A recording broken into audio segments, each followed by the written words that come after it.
નમસ્કાર વિદ્યાર્થી મિત્રો, આજે આપણે પાઠ 1નું સ્વાધ્યાય 1.1 ભણવાના છીએ, જેની અંદર પહેલા પ્રશ્નની અંદર આપણે જોવાના છીએ યુક્લિડની ભાગ પ્રવૃત્તિનો ઉપયોગ કરીને ગુસા શોધવાનો છે. ગુસા બે રીતે શોધી શકાય, એક અવયવની રીતે અને એક યુક્લિડની ભાગ પ્રવૃત્તિનો ઉપયોગ કરીને. યુક્લિડની ભાગ પ્રવૃત્તિ પ્રમાણે આપણે જોઈએ તો આવી રીતની આપણને એક રકમ આપી છે 135 અને 225. તેમાં સ્ટેપ વાઇઝ જો આપણે જોતા જઈએ તો તેની અંદર આપણે પ્રથમ સ્ટેપ આપણે જોઈએ તો 225 ને પહેલા લખશું.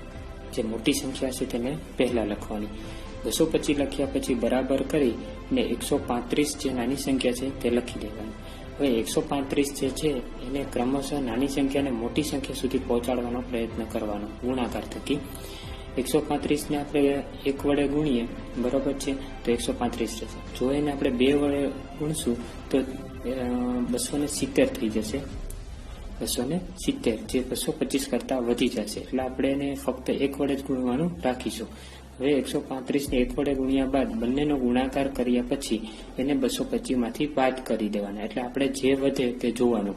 135 ગુણ્યા 1 એટલે 135, એને 225 માંથી બાદ કરીએ એટલે 225 માંથી 135 ને બાદ કરવાથી આપણને મળશે 90. તો જે આપણને મળે છે તેને આપણે ઉમેરી દેવાનું. હવે આ બંને સંખ્યાને, પહેલી સંખ્યા અને પાછળની સંખ્યાને જોવાની, એ બંનેમાંથી મોટી સંખ્યાને લખી દેવાની. હંમેશા અહીંયા જે હશે એ જ મોટી સંખ્યા હશે. 135 બરાબર પછી નાની સંખ્યા 90. હવે 90 ને 135 સુધી પહોંચાડવા પ્રયત્ન કરીએ તો 90 ગુણ્યા 1 કરીએ અને 90 ગુણ્યા 2 કરીએ તો 90 દુ 180 થઈ જાય, જે આના કરતાં વધી જશે. એટલે એને પણ એક સાથે જ ગુણાકારમાં રાખશું. હવે આ બંનેનો ગુણાકાર કર્યા પછી 90 એકા 90 એને 135 માંથી બાદ કરી દેશું. 135 માંથી બાદ કર્યા પછી આપણને મળશે 45 જવાબ, જે અહીં આપણે ઉમેરી દેશું.